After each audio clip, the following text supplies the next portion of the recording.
Gavin Newsom just went on stage with Bill Clinton at the Clinton Global Initiative, and he absolutely torched Donald Trump and the MAGA agenda without ever raising his voice. Let's take a look at the moments where Newsom calls out Trump directly. Democratic thermometer.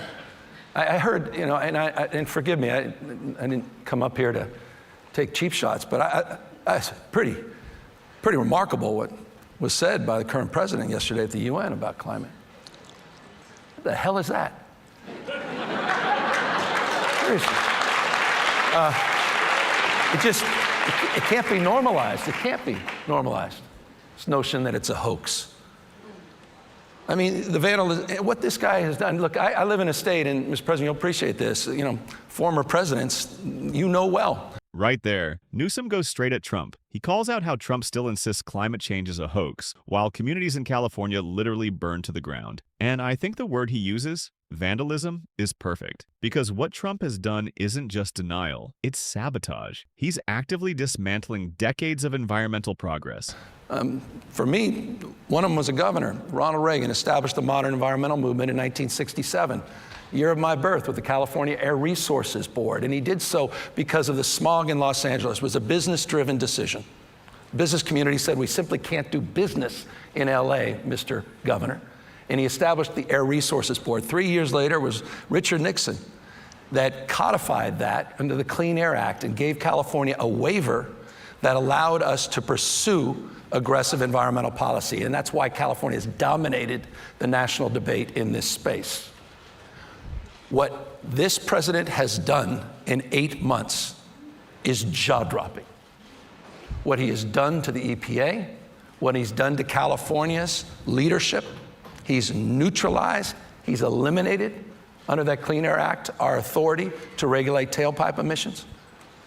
What he continues to do in terms of trying to stop California's global leadership as it relates to our partnerships around not only the country at a subnational level, but around the globe in relationship to our cap and trade program, in relationship to our other partnerships that we've established as it relates to carbon capture and direct air capture and the technology in the space, cannot be understated. And so we're the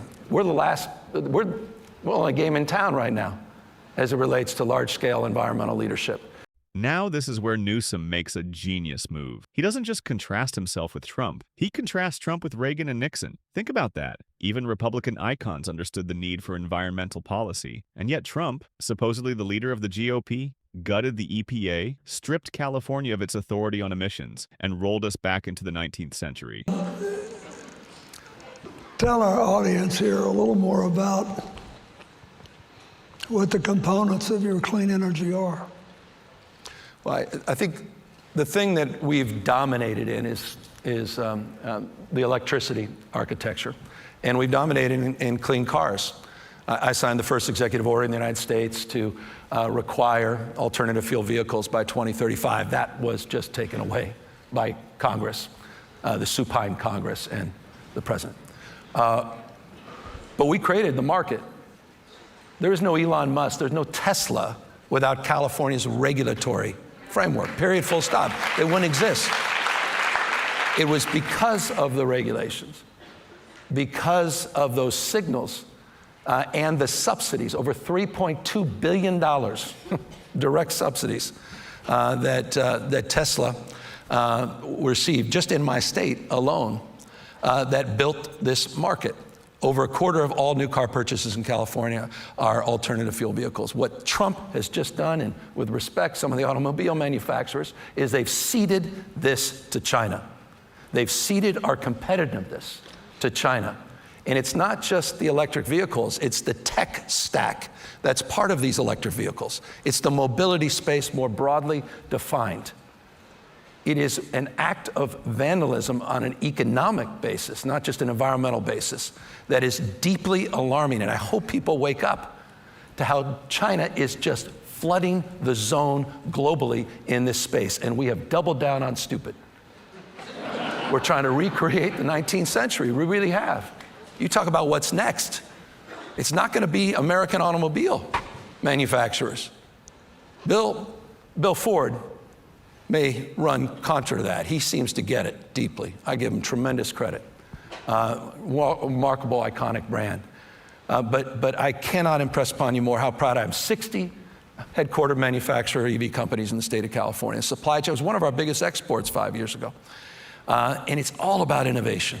It's all about that entrepreneurial spirit. And you see, if any of you have been to San Francisco, half the damn cars are driving themselves. It's here.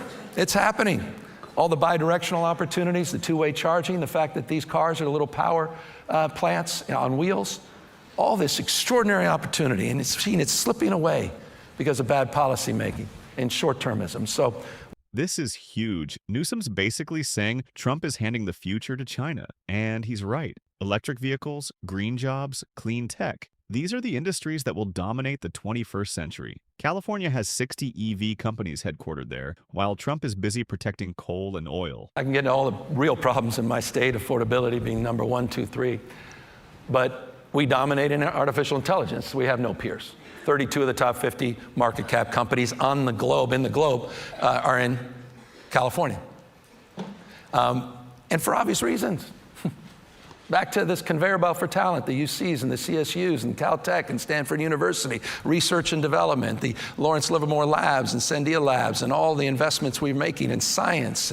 And so it's happening there because the human capital's there. It's why, Elon talks a big game about Texas, but all of his folks are in the Bay Area. They're all in California. All those AI folks are there. His global headquarters for R&D is in California, which, by the way, is 18% of the globe's R&D. China, Germany, and California. 18% of the global R&D in the state of California. So it's unsurprising we're driving that innovation. But it's all about truth. It's all about trust, promise, peril. And as a consequence of having so much leadership residing in such a concentrated place, California, we have a sense of responsibility and accountability to lead, so we support risk-taking, but not recklessness. From a regulatory frame, we're pretty much the only game in town as well. You're seeing what they're trying to do federally to preempt states from regulating. Ted Cruz, a few days ago, doubling down on that California needs to be neutered, he says, in this space, even though we're dominating in this space. And so we have worked with Fei-Fei Li, the godmother of AI. We're working with Stanford, MIT. We've worked with Berkeley.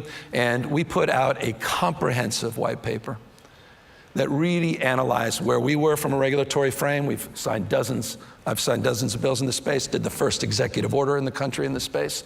But in relationship to the unwinding of President Biden's leadership in this space and the new focus on just let it rip coming out of the White House. And there it is, the GOP playbook. They scream about states' rights until California actually leads on policy. Then suddenly it's all about shutting California down. Newsom makes the case that California isn't just leading the U.S., it's leading the world in AI, in climate, in innovation. And Republicans want to neuter that because it makes Trump look weak.